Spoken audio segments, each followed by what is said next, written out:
To have you join us again. If you just joined us, this is Business Breakfast live on iBrand Television, broadcasting from our studios in Lagos. Now let's get talking now as we look at issues that concerns cryptocurrencies trading in Nigeria and also the exit of Binance from Nigeria. Before we dive into the conversation, let me tell you that the Central Bank of Nigeria on February the 27th voiced suspicious of illicit transaction on crypto exchange in the country, pointing to suspicious flows at Binance.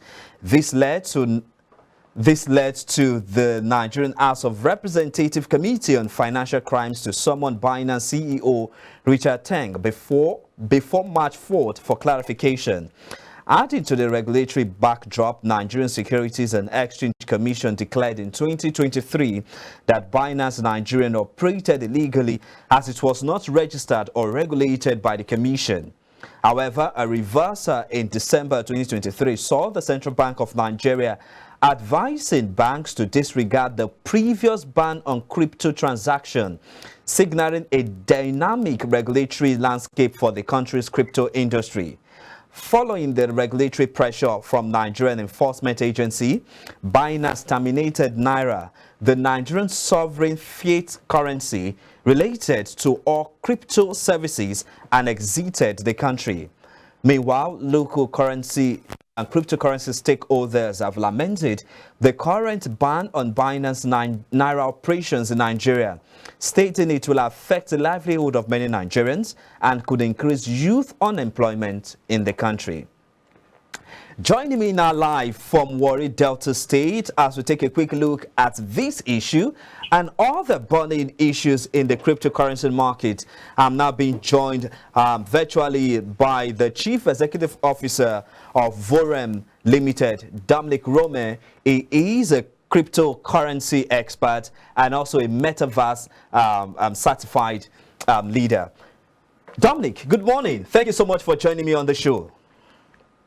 Good morning. I'm grateful for having me here. Good. Now let's get talking now. First and foremost, I'd like to get your reaction to the exit of Binance from Nigeria. Before you react on that, let's take us through, or perhaps let's look at all the issues that led to Binance exiting Nigeria. I remember vividly last year when SEC, that's the Securities and Exchange Commission, came out last year and said that Binance is not being regulated in the country, and as such they have been operating an illegal entity in the country. Now with all of this, we still see that some Nigerians still traded on that platform, and then early this year, February precisely, the Central Bank of Nigeria came out and then accused Binance and other crypto platform as an avenue where fraud and all other illicit financial crimes were being conducted. If you put all of this in place, what will you say about Nigeria's cryptocurrency market? And then again, what ripple effect will you say Binance exit will have on that space? Your thoughts?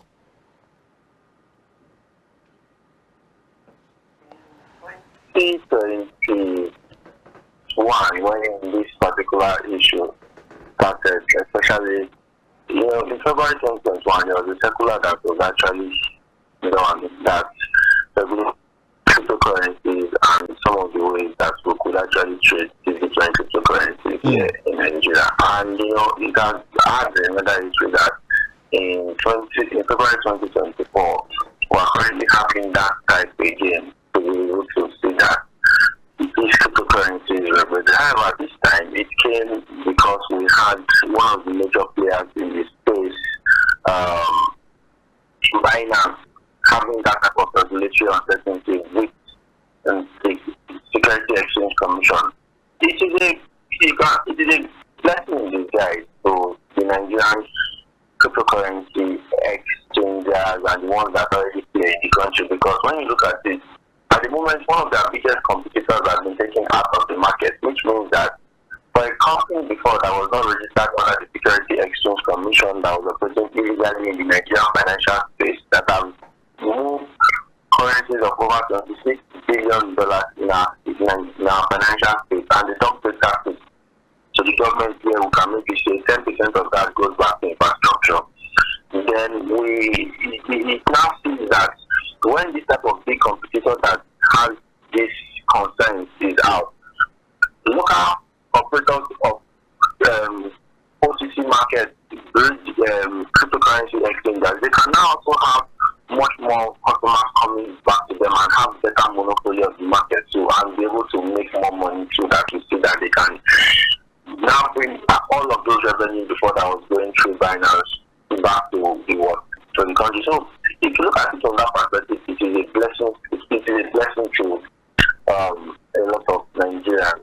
But when you now look at some of the consequences of the Binance exit, because some countries may not have that type of technology infrastructure again to be able to give you that type of service on that global scale. Some of the consequences that Nigerians are faced in this past few days has been limited access for the Nigerian users, especially because a lot of Nigerians that were using the best platform had access to be able to get and liquidity from that particular platform. So that was actually one of the issues Nigerians have actually been facing, because it's the removal of Naira from the platform so that they could no longer do that type of transaction in a seamless manner. And you see, one other consequence is typhoid migration, because the other players will be scared to come into the country. However, I think it has another negative economic impact, because the restriction of cryptocurrency trading could increase that foreign investment and limit Nigeria's participation in growing global data economy. The way forward from this, from the reaction that I've given to it from positive and the negative side, is to be able to see that we have better regulatory framework and consumer protection, also collaborate between businesses, industry experts to be able to establish a sustainable landscape of cryptocurrency in Nigeria. All right, I needed to address the issue of cryptocurrency being a platform to engage in crime, fraud, and illicit financial inflows. How true is that? I didn't get to the last statement. So I need you to react to this claim by the Central Bank of Nigeria that cryptocurrency platforms in Nigeria is being used as an avenue for fraud, as an avenue for illicit financial inflows. How true is that? The dollar has been used. The dollar has been in existence, right, even before some of us were born. And the dollar has been used to be able to fund what the dollar has been used to settle kidnapping or terrorist attacks, one or two things. The dollar has been used to commit murder, assassination, and all of that in the world. It does not make the dollar to be a terrible financial instrument. It is the purpose behind that particular individual using the dollar now that becomes the issue. Same thing, technology a tool that has been used for good, because we have seen a lot of businesses thrive. E-commerce has become a reality. Digital transformation has become a reality. However, we've also seen cyber crime. We've also seen a lot of scams on the internet, and these are two sides of the coin, especially when it comes to technology. Now, blockchain is a technology. Artificial intelligence is also a technology. People use these things to be able to commit good things, do good things for the economy, grow the economy, create GDP for the economy, export their talent out of the country so that they earn foreign income and then they bring it back to the economy. Some other people use it for bad. So we should get this clear that money laundering concerns, scam fraud, a lot of these things really happen because of high level of regulatory uncertainty that we have here. And this Binance issue is also something that is good, because it sets the tone for how well we are going to be regulating cryptocurrency in the years in Africa. In the giants of Africa, we have actually done well to be able to set the tone that we don't want this in our financial space. I mean, if that was happening in the US financial space, they move over $26 billion in the US financial space. Would they not take sanctions? Would the Security Exchange Commission of the US not shut them down? All right. Let me also get your thought. Let me also get your thoughts on what the allegation made by the Central Bank of Nigeria that the operations of cryptocurrency in Nigeria is also affecting the stability in the Nigerian foreign exchange, causing the naira to depreciate the more. How do you react to this? How true is this? Or could it be just one of those flimsy excuses that the Apex Bank is giving not to bring about the necessary, let me use the word now, transformation or kind of change in the foreign exchange market? The central bank, I tell you the truth, line out at the moment, in the last 3 to 5 years, have painted a wrong, negative, and there's no foundation for what the allegations they have made, especially on cryptocurrencies. I mean, Nigeria as a currency, we have high level of inflation, we have a weak currency, we also have low foreign direct investment into the country. I mean, before now, our foreign reserve or our foreign direct investment is to be over 500, at least billion, 550 to 500 billion, at least that comes in on daily basis. But you see what we have now. So these are things that is actually affecting the naira from having a very weak side. So when the inflation, on that when you look at it, currently the inflation rate is going crazy because you have the major driver of the economy, which is fuel, which makes things to be able to move from one place to another. Also subsidy, the subsidy has also been removed. So these are also factors that affect and there's a high level of naira supply because I mean about 1 trillion naira was printed, I think 26 trillion naira was printed in this previous administration. So this naira supply is also very much excessive in the country, and these are things that have caused the naira valuation, not cryptocurrency. Cryptocurrency is not their worry, should not be their worry. All right. Let's talk again about you did make mention of the fact that in the past 5 years that the Central Bank of Nigeria that we've seen in recent time has not really done so much to that sector of the market. Cryptocurrency, despite the ban by the former CBN governor, a surge in Nigeria because Nigerians have to look for other means and other ways to trade on that platform.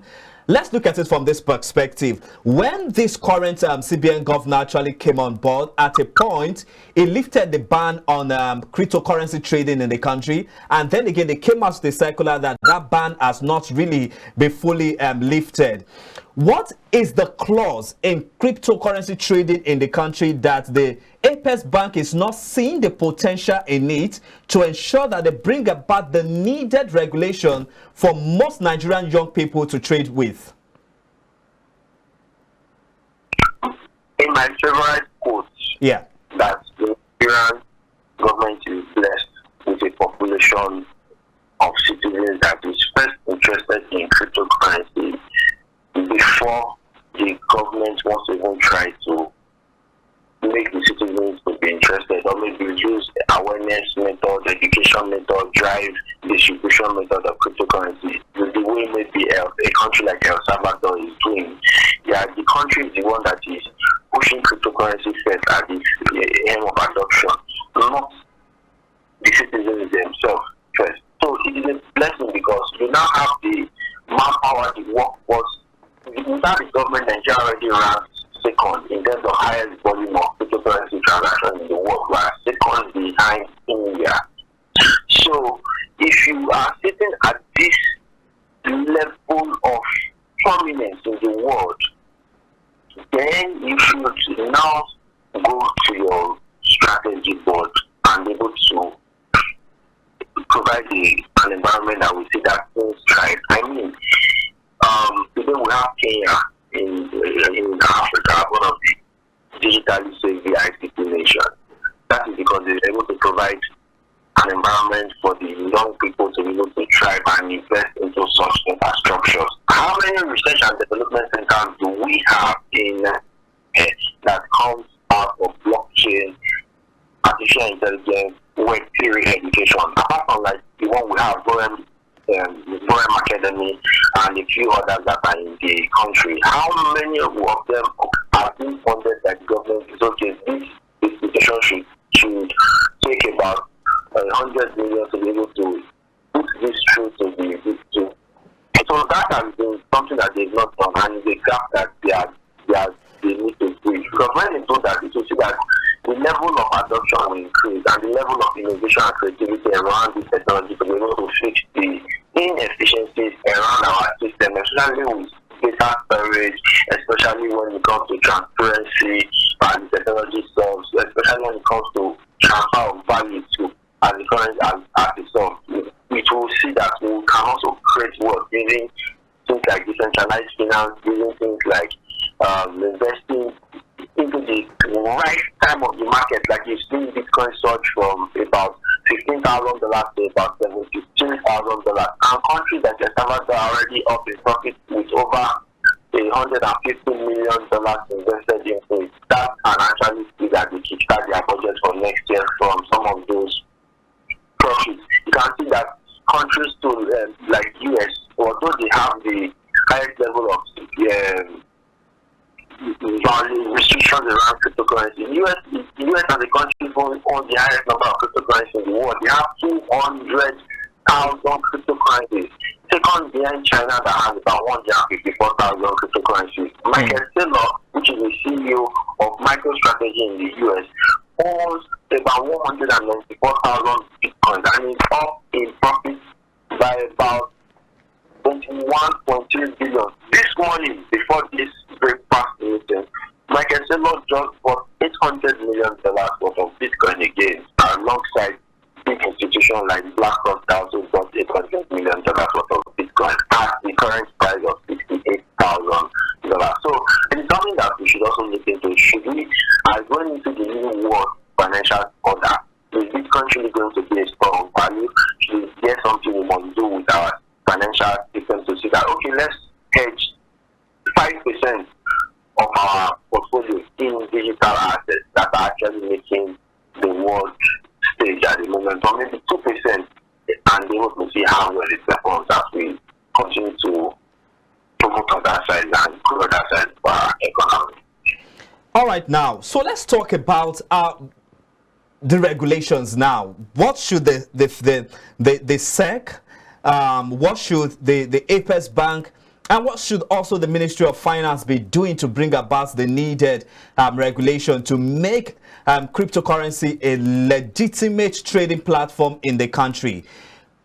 As it stands right now, there seems to be a lot of potential in trading in crypto. And from what I read earlier on in my intro, it seems that cryptocurrency trading in the country brings about a lot of employment opportunity.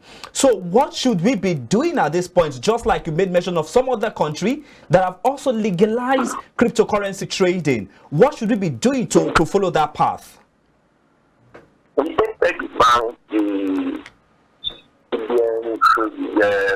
one of the governments, they should all quickly have a synergy. They should come together and have a synergy between themselves to be able to say, okay, this is actually an issue that we are.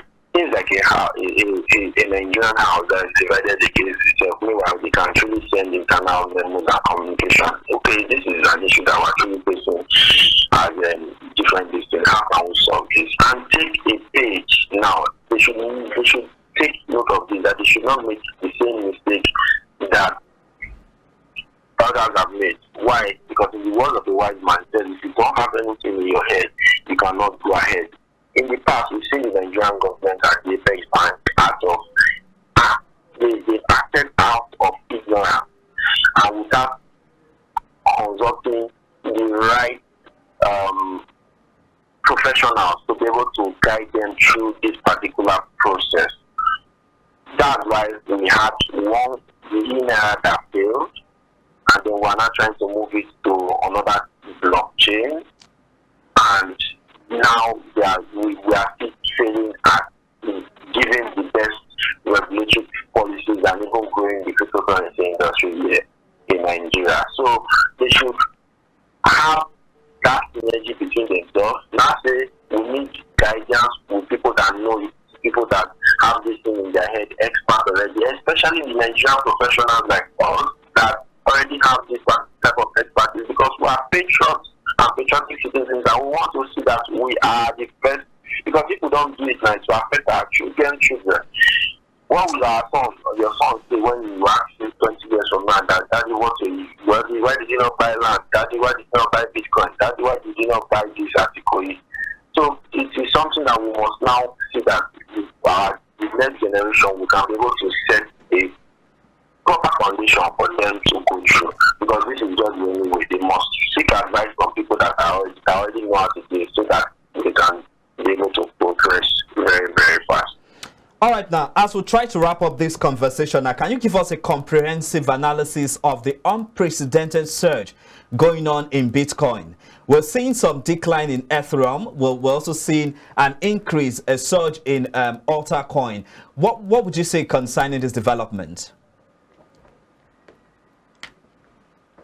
1 year ago, I started shouting, now is the time to buy Bitcoin. This surge and market improvement that we are seeing at the moment, the cryptocurrency is in cycles, and I have previously said and analyzed these 4 cycles. The 4 cycles, number 1 is the crash. Number 2 is the reset. Number 3 is the halving. And number 4 is the peak.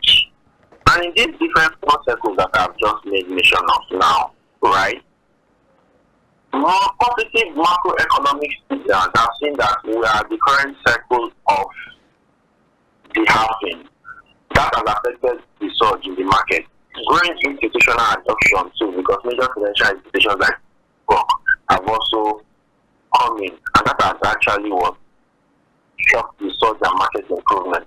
Another thing too is expanding regulatory clearance too, because much more countries are now doing high level of clarity to cryptocurrencies and welcoming them into their countries. Technological advancements. Before, Ethereum used to perform only 10 transactions per second. Right now, it performs 100 transactions per second. Because of Ethereum, there are 2 networks that have been developed, so it has more speed. And there is more increased public awareness. More people know about Bitcoin and Ethereum, and the fact that they will rise and make money for them much more than they did before.